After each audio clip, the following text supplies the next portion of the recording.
historia de Cristo, grábala en mi corazón. Dime la historia preciosa, cuán melodioso es su son. Di como cuando nacía, ángeles con dulce voz, paz en la tierra cantaron, y en las alturas gloria a Dios. Dime la historia de Cristo, grábala en mi corazón. Dime la historia preciosa. La Edad Patriarcal. Parte 1.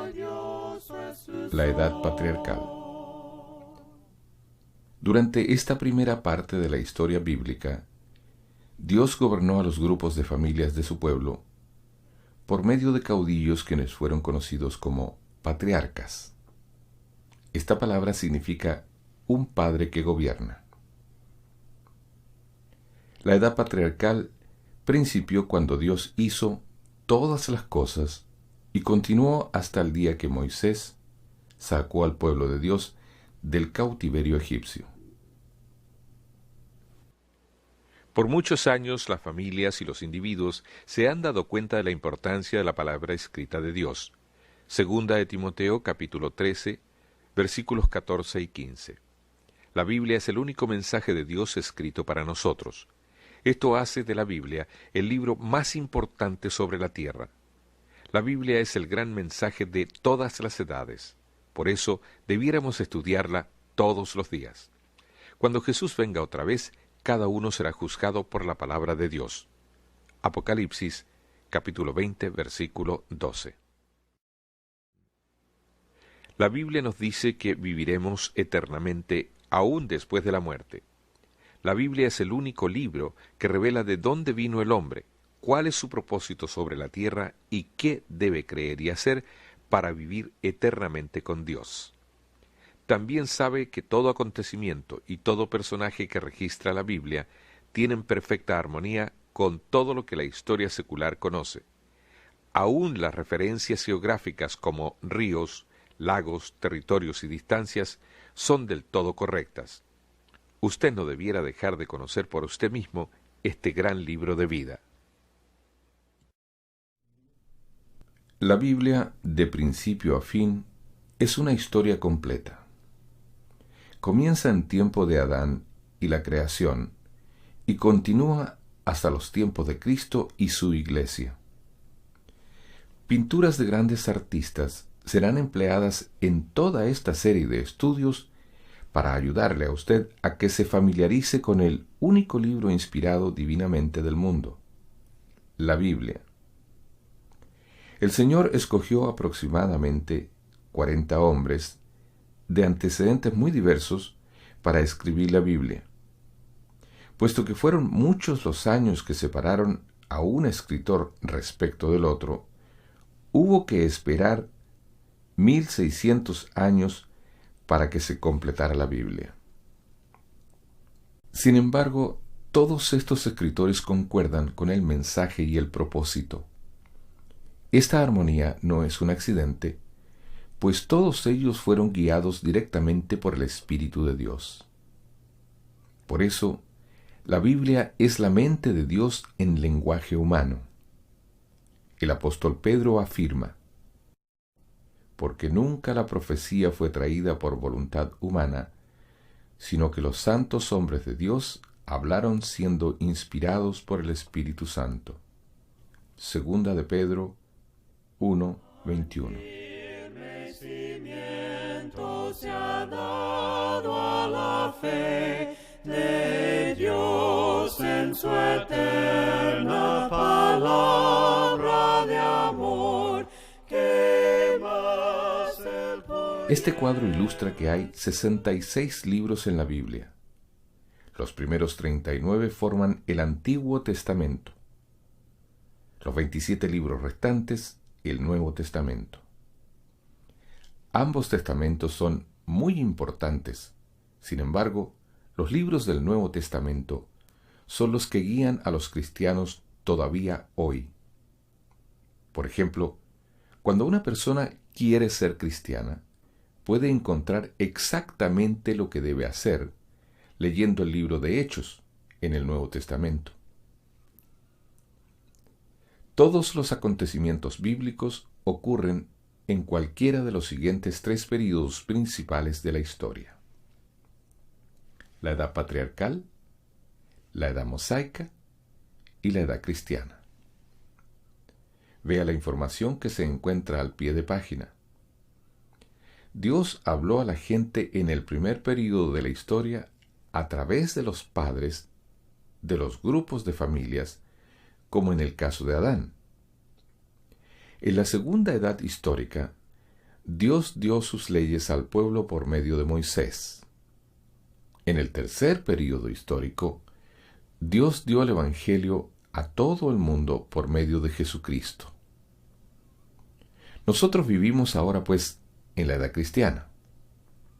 Solo contemplando la Biblia en su cuadro total, una persona podrá conocerla, apreciarla y estudiarla con apropiada comprensión. La edad patriarcal principia con Adán y la creación. Después vienen las siguientes personas y acontecimientos más importantes: el jardín del Edén, el sacrificio por el pecado, la maldad, el diluvio, Abraham e Isaac, Jacob y José, José en Egipto, el nacimiento de Moisés y la liberación de Israel por Moisés. Antes de los acontecimientos de la edad patriarcal, la Biblia decía acerca de la creación del mundo. Ahora comenzaremos con la creación y veremos algunos de los eventos históricos más destacados y a las gentes que participaron en ellos. En el principio creó Dios los cielos y la tierra. Génesis 1:1. Este es el primer versículo de la Biblia. Nos muestra que Dios es el gran creador. Él hizo todas las cosas en el principio. Los científicos hoy reconocen 5 elementos que dieron forma al mundo: el tiempo, el poder, la energía, el espacio y la materia. Y todos estos componentes aparecen en su totalidad en las primeras palabras de la Biblia. En el principio, el tiempo, Dios, el poder, creó la energía, los cielos, el espacio, y la tierra, la materia. En el principio la tierra no tenía forma definida y todo estaba en tinieblas. La Biblia dice: y la tierra estaba desordenada y vacía, y las tinieblas estaban sobre la faz del abismo, y el Espíritu de Dios se movía sobre la faz de las aguas. Génesis 1:2. Fue entonces cuando Dios dio su primer mandamiento, el cual registra la Biblia: sea la luz. Al mandato de Dios, la luz principió a existir. Hoy nosotros sabemos que sin luz nada pudiera vivir. Por lo tanto, Dios creó la luz antes de crear la vida. Dios siempre conoce exactamente lo que es mejor. Él creó todas las cosas en el tiempo apropiado y en el orden apropiado. Él siempre conoce exactamente lo que hace y por qué lo hace. Dios dijo: júntense las aguas que están debajo de los cielos en un lugar, y descúbrase lo seco. Génesis 1:9. Dios llamó a lo seco tierra y a la reunión de aguas mares. Así pues, la tierra quedaba preparada para que Dios creara las plantas. Enseguida Dios dijo: produzca la tierra hierba verde, hierba que dé semilla, árbol de fruto que dé fruto según su género, que su semilla esté en él. El mundo entero es del Padre Celestial, su alabanza en la creación escucho resonar. De Dios el mundo es. Todo ser viviente principió a existir por un milagro, completamente desarrollado y con capacidad para reproducirse. Por ejemplo, los primeros árboles que Dios creó eran capaces de producir otros árboles y las primeras flores. Dios creó todas estas primeras cosas por milagro, y todo ello continúa reproduciéndose conforme a las leyes naturales que Él estableció. La Biblia dice: «E hizo Dios las dos grandes lumbreras, la lumbrera mayor para que señorease en el día, y la lumbrera menor para que señorease en la noche. Hizo también las estrellas». Génesis 1:16. Este versículo muestra que el sol, la luna y las estrellas fueron hechas por Dios. Ellas declaran su gloria porque son obra de sus manos. Salmos 19:9. Muchas constelaciones, además de la nuestra, están entre todas las estrellas que Dios creó. Cuando nosotros estudiamos las estrellas, vemos agrupaciones y orden. Varias de estas constelaciones de estrellas se mencionan en la Biblia. Por ejemplo, Job menciona a Orión y las Pléyades. Job 38:31. Los peces, otras criaturas marinas y las aves ocuparon el siguiente lugar en la creación. La Biblia dice: «Y creó Dios los grandes monstruos marinos, y todo ser viviente que se mueve, que las aguas produjeron según su género, y toda ave alada según su especie. Y vio Dios que era bueno». Génesis 1:21. Los animales terrestres fueron creados a continuación. Dios ordenó: «Produzca la tierra seres vivientes según su género, bestias y serpientes y animales de la tierra según su especie». Y fue así. Génesis 1:24. Habiendo ya Dios preparado la tierra para habitación del hombre, con toda especie de plantas y animales para sustentarlo, entonces dijo: «Hagamos al hombre a nuestra imagen, conforme a nuestra semejanza». Puesto que Dios es espíritu, el hombre también es un ser espiritual. Vemos que Dios hizo al hombre conforme a su propia imagen. El hombre vive ahora en un cuerpo de carne y sangre, pero su cuerpo es solamente temporal. Después que este cuerpo muera, el hombre, hecho a la imagen de Dios, continuará viviendo para siempre. El hombre, pues, por tanto, ha sido hecho a la imagen de Dios. Vino a ser la criatura más importante sobre la tierra. Respecto de todas las demás criaturas, el hombre es del todo diferente y superior. Cuando Dios el Padre dijo: «Hagamos al hombre», Él estaba hablando con las otras dos personas de la deidad, con el Hijo y el Espíritu Santo. Dios Hijo y el Espíritu Santo siempre han sido y siempre serán. Son eternos. Santo, santo, santo, Señor omnipotente, siempre el labio mío loores te dará.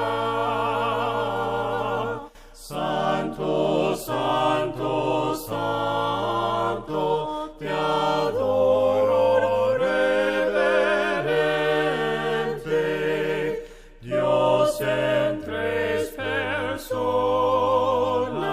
bendita Trinidad. Dios constituyó al hombre cabeza de toda su creación cuando dijo: y señoree los peces del mar, en las aves de los cielos, en las bestias, en toda la tierra y en todo animal que se arrastra sobre la tierra. Génesis capítulo 1, versículo 26. De esta manera podemos ver que el hombre es diferente de todas las otras criaturas y a la vista de Dios ocupa un lugar más alto porque, primero, está hecho a la imagen de Dios, segundo, vivirá para siempre, tercero, y está puesto sobre la creación de Dios. En el principio el único ser humano era Adán. Entonces Dios dijo: no es bueno que el hombre esté solo. Le haré ayuda idónea para él. Dios hizo a Eva para que Adán tuviera esposa que lo acompañara. Cuando Adán vio a Eva, dijo: esto es ahora hueso de mis huesos y carne de mi carne. Dios mandó: por tanto dejará el hombre a su padre y a su madre, y se unirá a su mujer, y serán una sola carne. Génesis 2, 23 y 24. Tiempo más tarde, Jesús enseñó que este primer matrimonio sigue siendo el ejemplo de Dios para nosotros. La flecha color rojo señala el jardín del Edén. Dios preparó el jardín del Edén como un lugar especial para Adán y Eva porque los amaba. Vivir en este jardín era como tener un cielo sobre la tierra, y así sería mientras Adán y Eva se mantuvieran obedientes a Dios. Con el propósito de que Adán y Eva pudieran ejercer el poder de elegir, Dios colocó entre todos los árboles uno cuyo fruto no podía comerse. Dios dijo: porque el día que de él comieres, ciertamente morirás.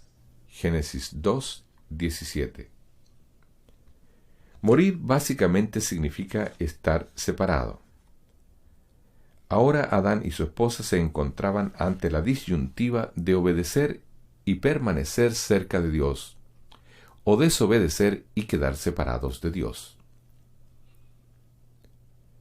Los hijos de Dios disfrutaban de su hogar paradisíaco. Ellos tenían la compañía de Dios y se ocupaban de labrar el huerto. Podían comer del árbol de la vida y de todos los otros árboles del huerto, pero había una excepción. Dios había ordenado a Adán que no comiera del árbol de la ciencia del bien y del mal. Pero Satanás indujo a Eva para desobedecer a Dios. Le prometió que si ella comía del fruto prohibido, sería tan sabia como Dios. Esto provocó la vanidad de Eva. Satanás le dijo también que ella no moriría como Dios les había advertido. Esto hizo que Eva dudara de la palabra de Dios. Eva vio que el fruto prohibido era agradable a la vista y que era bueno para comer, y además le daría sabiduría. Así fue como ella cedió ante la tentación y comió del fruto. Después fue y lo compartió con su esposo. E inmediatamente ambos se dieron cuenta de su desobediencia y de su desnudez. Entonces trataron de esconderse de Dios. Supieron que habían pecado. En la Biblia, la palabra pecado significa desobedecer la voluntad de Dios. A causa de su pecado, Adán y Eva perdieron su hermoso hogar, su íntima amistad con Dios y el derecho de comer del fruto del árbol de la vida. Recordemos que Dios les advirtió acerca de la muerte, una palabra que significa separación. La separación de Dios significaría su muerte espiritual y la pérdida eterna de sus almas. La separación del árbol de la vida dio principio al proceso de la muerte física. A menos que hubiera habido un plan para expiar el pecado, la humanidad entera habría quedado condenada para siempre. Y fue así como el amoroso Padre Celestial no dejó sin esperanza a sus pecadores hijos. El primer rayo de esperanza que Dios da al hombre se deja ver con las palabras que él usó para condenar a la serpiente. Y pondré enemistad entre ti y la mujer, y entre tu simiente y la simiente suya. Esta te herirá en la cabeza, y tú le herirás en el calcañar. Génesis 3:15. Cientos de años después, Jesús, nacido de mujer, Gálatas 4:4, fue crucificado por nuestros pecados. De esta manera, el diablo hirió en el calcañar a Jesús, mas fue una pequeña herida. Pero cuando Jesús se levantó de entre los muertos, hirió la cabeza de la serpiente, dio al diablo un golpe aplastante. Puesto que Jesús ha muerto en la cruz por nuestros pecados, el hombre puede ahora ser libre de la muerte espiritual. Siendo que Jesús ha sido levantado de entre los muertos, el hombre quedará libre de los efectos de la muerte física cuando Jesús venga otra vez y lo levante de la muerte. La resurrección de Jesús es la prueba de que también nosotros seremos levantados de la muerte. Ahora, el sacrificio por el pecado era necesario. Adán y Eva habían pecado cuando desobedecieron a su padre. No había manera por la que ellos mismos se libraran de su culpa. Pero Dios mostró su amor por el hombre, permitiendo que sacrificaran animales para cubrir la culpa en tiempos del Antiguo Testamento. Dios sabía que conforme a su plan, Jesús, el sacrificio perfecto, un día sería ofrecido para pagar el precio total de nuestros pecados. Dios había ordenado al hombre: multiplicaos, llenad la tierra. Adán y Eva, siguiendo el mandato de Dios, tuvieron muchos hijos. 2 de ellos fueron Caín y Abel. Caín creció y se convirtió en agricultor, y Abel fue pastor. Pasando el tiempo, Caín y Abel ofrecieron sacrificios a Dios. Por fe, Abel ofreció un cordero de acuerdo con la voluntad de Dios y fue bendecido. Pero Caín no caminó por fe. Ofreció de lo que la tierra le había producido y fue rechazado por Dios. Caín no se arrepintió de su pecado. En lugar de esto, él fue desarrollando sentimientos insanos hacia su hermano Abel, hasta que finalmente lo asesinó. Los sacrificios de Caín y Abel representan 2 clases de adoradores. 1, aquellos quienes como Abel adoran a Dios de acuerdo con la voluntad divina. Y 2, aquellos quienes como Caín adoran sin tomar en cuenta las instrucciones dadas por Dios. Dios no acepta sustitutos. No los aceptó en días de Adán, ni los aceptará hoy. La maldad pronto principió a llenar la tierra. Mientras la población crecía, la maldad se extendía. El diablo controlaba las vidas de casi toda la gente. No había justicia, ni amor, ni misericordia. El pecado cubría a todos, desde el más alto gobernante hasta el más pobre del pueblo. Aún sus pensamientos e imaginaciones tendían continuamente al pecado y a toda clase de maldad. Dios vio que el género humano, hecho a su imagen, había caído bajo el poder de Satanás. Dios sufría en su corazón. Vio que tenía que destruir a los perversos. El diluvio fue el medio usado por Dios para quitar a toda la gente mala de toda la tierra, para que una vez más ésta fuera limpia.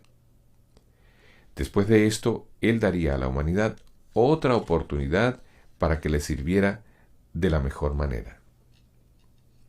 Noé y su familia, 8 personas en total, eran los únicos que continuaban obedeciendo a Dios. Por esto Dios escogió a Noé para que construyera un barco gigante o arca de madera de gofer a causa del gran diluvio que vendría pronto.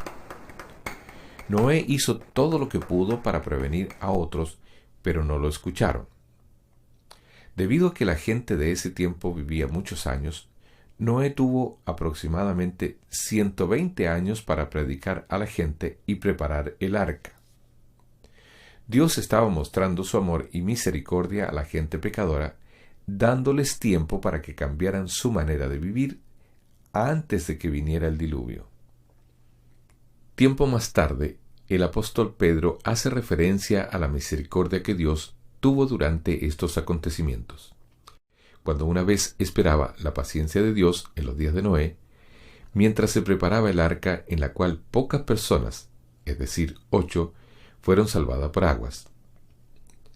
El bautismo que corresponde a esto ahora nos salva. Primera de Pedro 3, 20 y 21. Estos versículos muestran también que la misericordia de Dios hasta hoy sigue extendiéndose al hombre.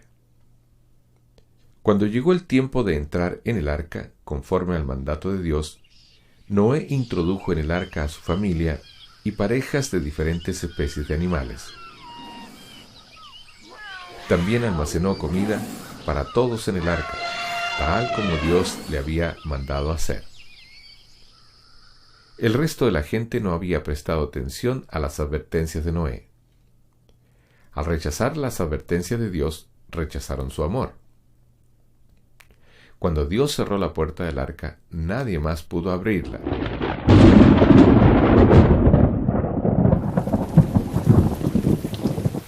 El diluvio cubrió la cima de las montañas.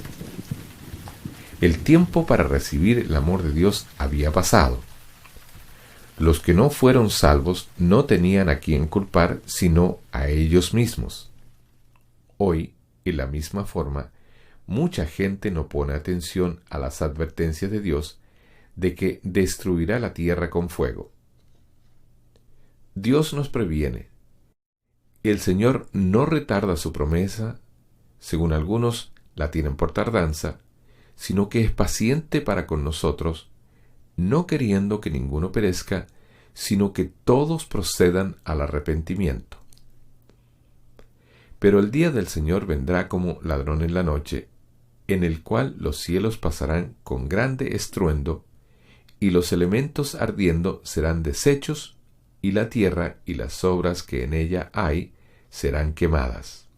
Segunda de Pedro 3, 9 y 10. Así como Noé previno a la gente de su tiempo, diciéndoles que la tierra sería destruida con agua, también la Biblia nos previene hoy, anunciándonos una segunda destrucción por fuego. El arca de Noé flotaba sobre las aguas del diluvio, por encima de la superficie de la tierra.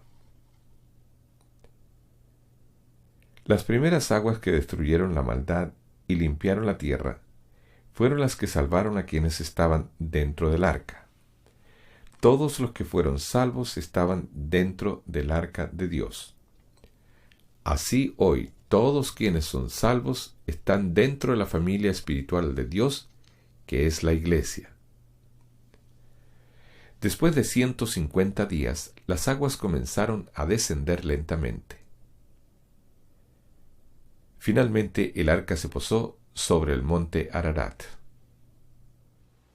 Noé, su familia y los animales habían estado dentro del arca por más de un año.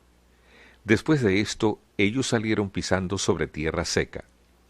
En agradecimiento, Noé ofreció sacrificios de animales en adoración a Dios. Dios colocó el arco iris en los cielos como una señal de su promesa de que nunca más destruiría la tierra con agua.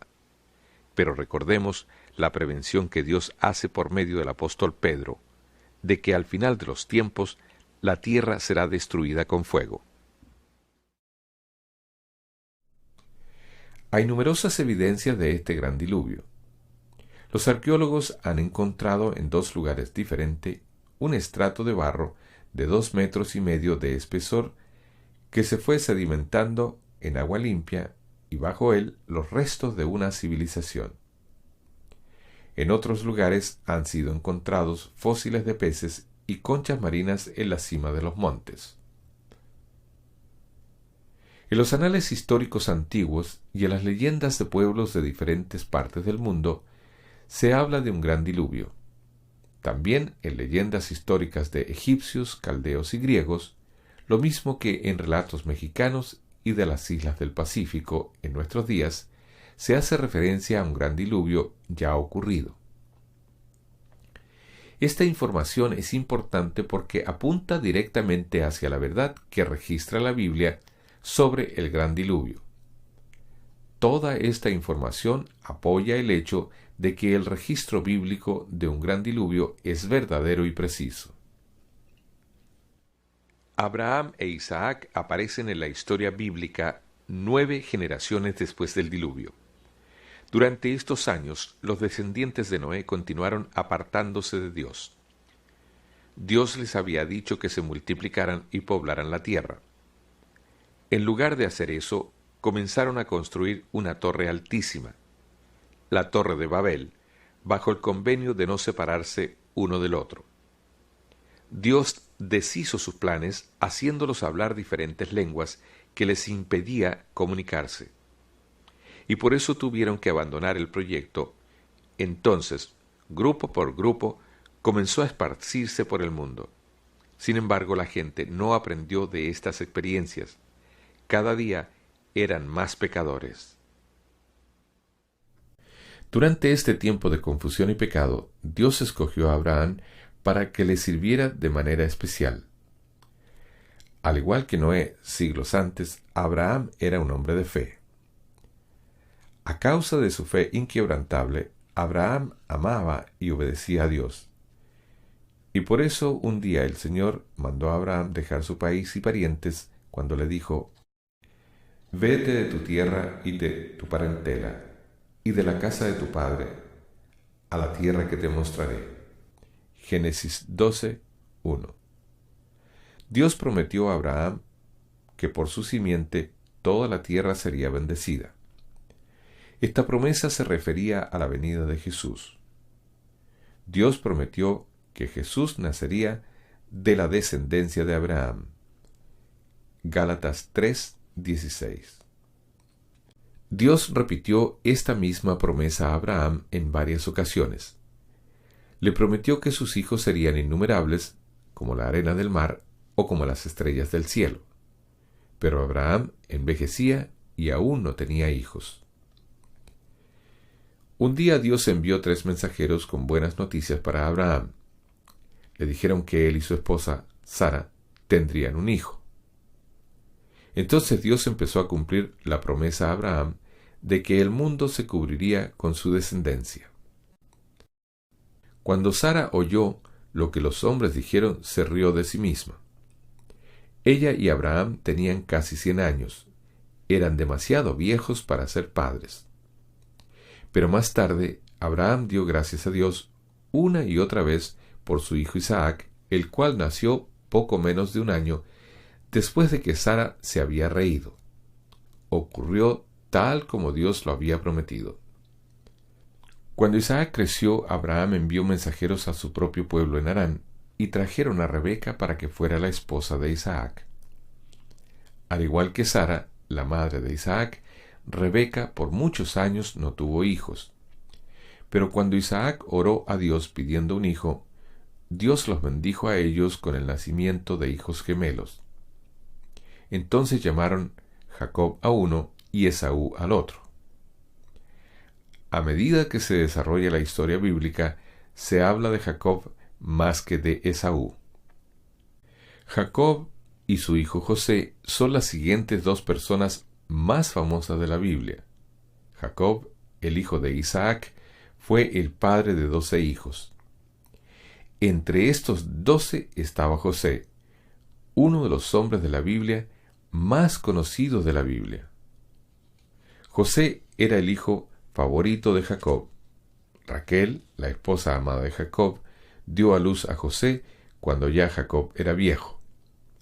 Como símbolo de su amor, Jacob dio a José una elegante túnica de muchos colores. Los hermanos mayores de José sintieron envidia por el favoritismo de su padre. José tuvo muchos problemas durante su vida, pero pudo sobrellevarlos gracias a su fe profunda en el Padre Celestial. Cuando José todavía era niño, soñó que los atados de trigo y las estrellas se inclinaban ante él. Esto significaba que algún día sus hermanos y sus padres se postrarían ante su presencia. Estos sueños aumentaron los celos de sus hermanos, pero fue a través de estos sueños que Dios hablaba a José. Tiempo más tarde, estos se convirtieron en realidad. Cuando José tenía aproximadamente 17 años, su padre, Jacob, lo envió a buscar a sus hermanos, quienes estaban apacentando las ovejas en un lugar situado a unos 80 kilómetros de su casa. Debido a que sus hermanos lo odiaban, este era un viaje peligroso. Cuando José salió de su casa ese día, él no tenía idea de que no vería más a su padre por 22 años.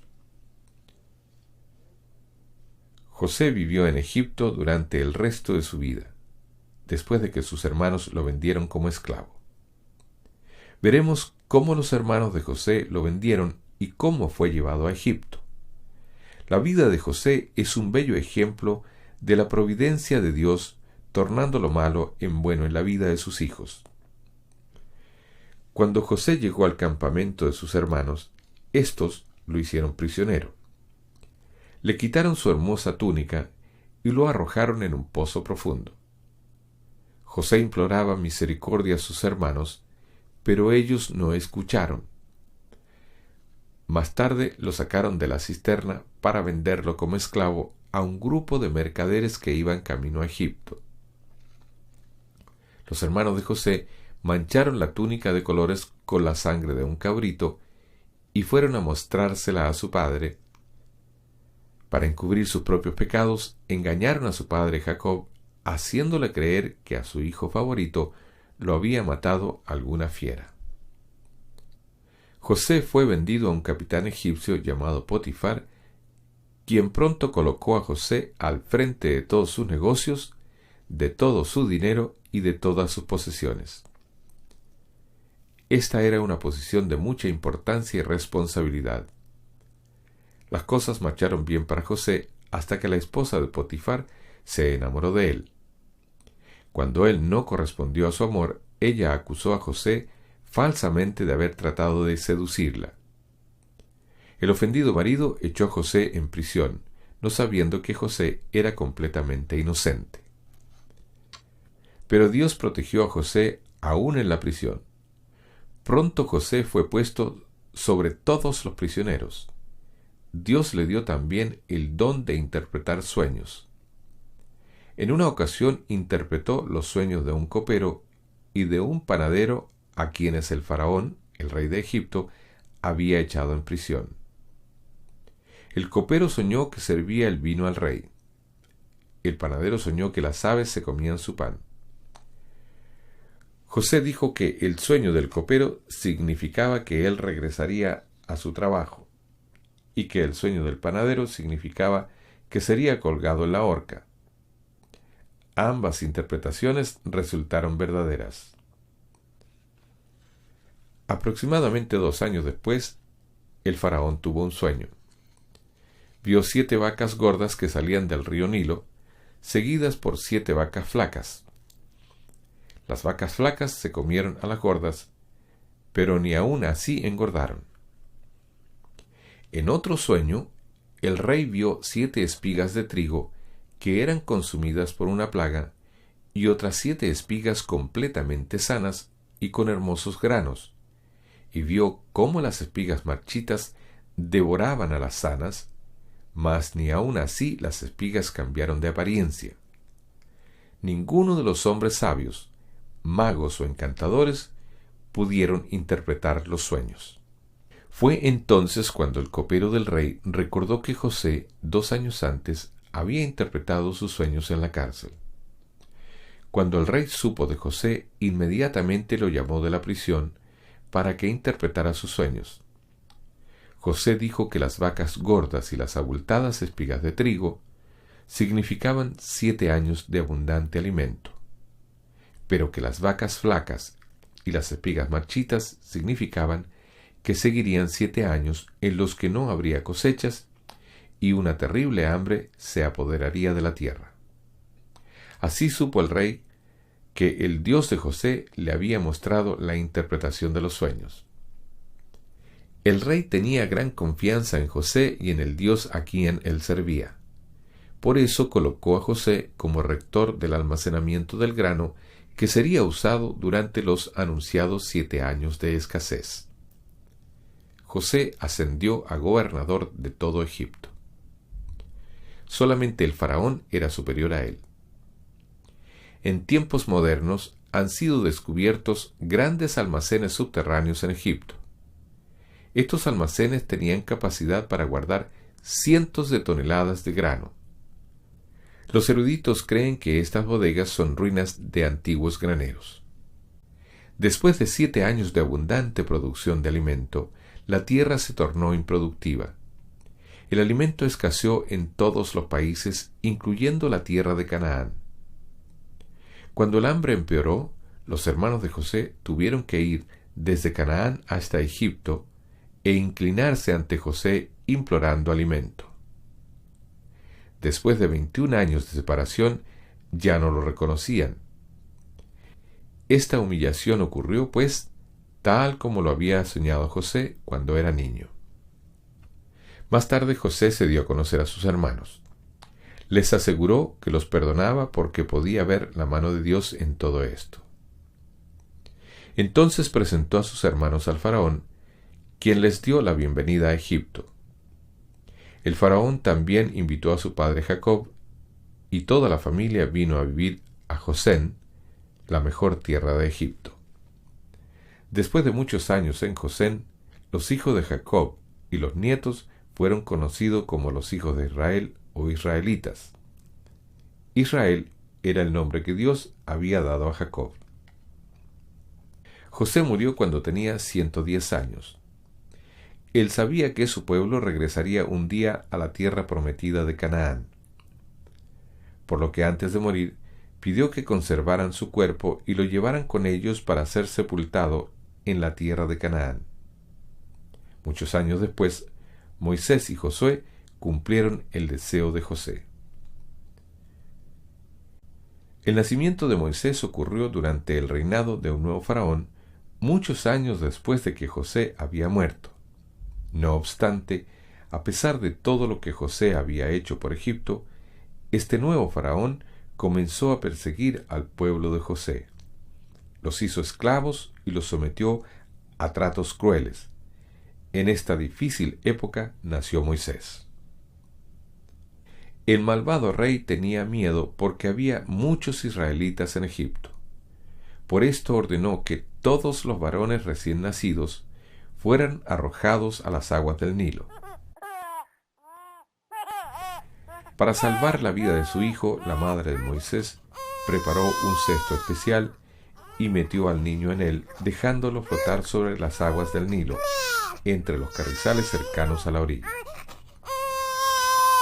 Cuando la hija del faraón vino con sus doncellas al río, encontró al niño Moisés. Tan pronto como lo vio, quedó encantada de él y decidió adoptarlo como su propio hijo. Pero la princesa dejó a María, la hermana de Moisés, buscar a una mujer israelita para que alimentara al niño. Fue así como la propia madre de Moisés lo llevó a su casa y lo cuidó hasta que creció. Esta maravillosa historia muestra el gran amor y cuidado que Dios tiene para con su pueblo. Aunque él había sido llevado al palacio real cuando todavía era muy chico, Moisés nunca olvidó algunas de las cosas que había aprendido de sus padres en su propio hogar. Con su propia madre como su niñera, Moisés supo que él pertenecía al pueblo escogido, la nación de Israel. Con el paso de los años, el disgusto de Moisés fue creciendo por la terrible forma en que su pueblo sufría bajo la crueldad de los egipcios. Los resentimientos de Moisés contra los egipcios continuaron tan intensamente que, cuando ya tenía 40 años de edad, mató a un egipcio a quien vio golpear a uno de sus hermanos hebreos. Moisés había decidido defender al pueblo de Dios en lugar de disfrutar de la vida de riquezas en el palacio del rey. Como temía que los egipcios lo mataran, huyó a un lugar llamado Madián. Durante los 40 años siguientes, Moisés fue pastor en la tierra de Madián. Moisés libertó a Israel después de haber sido llamado por Dios para esta magna labor. Los muchos problemas que Moisés tuvo en los primeros años de su existencia lo ayudaron a prepararse para la gran obra de su vida, sacar al pueblo de Dios del cautiverio egipcio. El llamado de Dios llegó a Moisés de manera poco acostumbrada. Dios le habló desde un arbusto que ardía sin consumirse. Moisés, Moisés, quita tu calzado de tus pies, porque el lugar en que tú estás, tierra santa es. Ven, por tanto, ahora, y te enviaré al faraón, para que saques de Egipto a mi pueblo, los hijos de Israel. Éxodo 3, 4 al 10.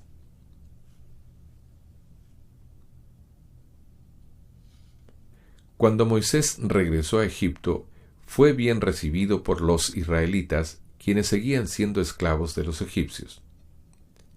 Debido a que Moisés no podía hablar bien, Dios escogió a Aarón, hermano de Moisés, para que hablara por él. Ambos principiaron a trabajar inmediatamente para libertar a los israelitas de los egipcios. Pronto se les permitió a Moisés y a Aarón presentarse delante del faraón para decirle lo que Dios esperaba de su pueblo. Durante esta primera entrevista el faraón no les creyó. Preguntó con arrogancia: ¿Quién es Jehová para que yo oiga su voz?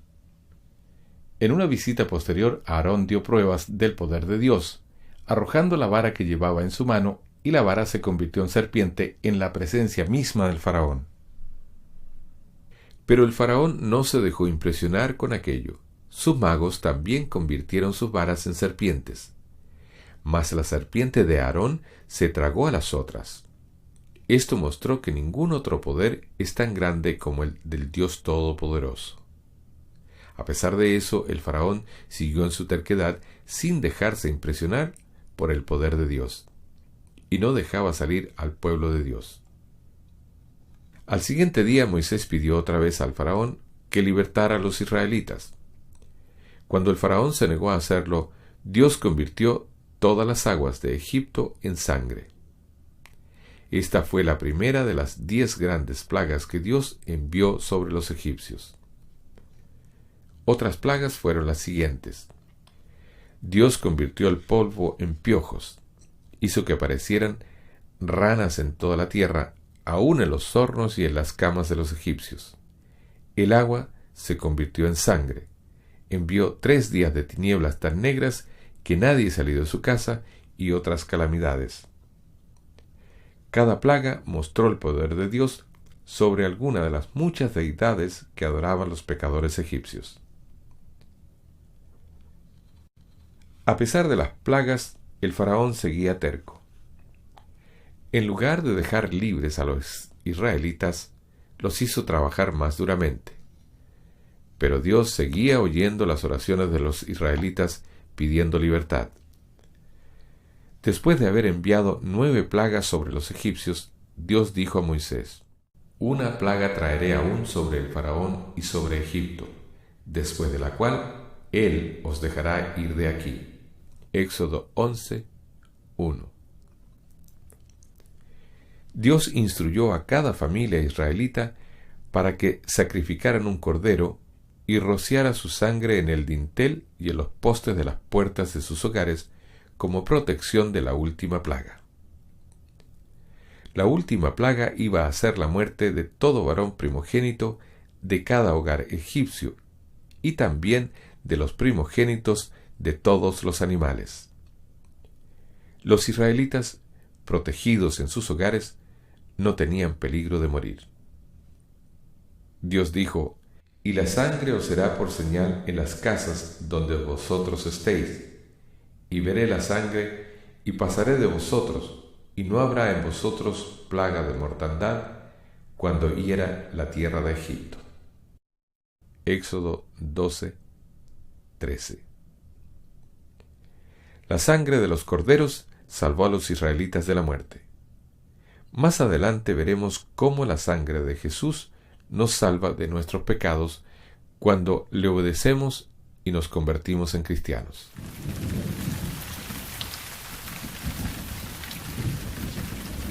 Dios cumplió su promesa. Hacia la medianoche Dios pasó con el destructor y la muerte entró a toda casa de Egipto donde la sangre no se encontró. El palacio del rey no escapó. Su hijo mayor fue encontrado muerto después de la medianoche. En medio de terrible dolor y temor, el faraón ordenó que los israelitas salieran de Egipto inmediatamente. Sin embargo, otra vez volvió a cambiar de parecer. Considerando que la marcha de los israelitas había sido detenida por el desierto, condujo su ejército para atraparlos. Hemos estudiado la historia de la edad patriarcal, el jardín del Edén, el sacrificio por el pecado, la maldad, el diluvio, Abraham e Isaac, Jacob y José, José en Egipto, el nacimiento de Moisés y la liberación israelita por Moisés. Nuestro próximo estudio versará sobre la edad mosaica. En la parte final de la edad mosaica estudiaremos la maravillosa historia del nacimiento, vida y muerte de Jesucristo, el Hijo de Dios. Esta lección termina con la salida de los israelitas de Egipto. Por primera vez, después de cientos de años de esclavitud, los israelitas pudieron experimentar la libertad. Pronto supieron que otros problemas los esperaban y que siempre iban a necesitar del cuidado y la protección de Dios. Dime la historia de Cristo, grábala en mi corazón. Dime la historia preciosa, cuán melodioso es su son. Di como cuando nacía, ángeles conducemos, paz en la tierra cantaron, y en las alturas gloria a Dios. Dime la historia de Cristo, grábala en mi corazón. Dime la historia preciosa, cuán melodioso es su son.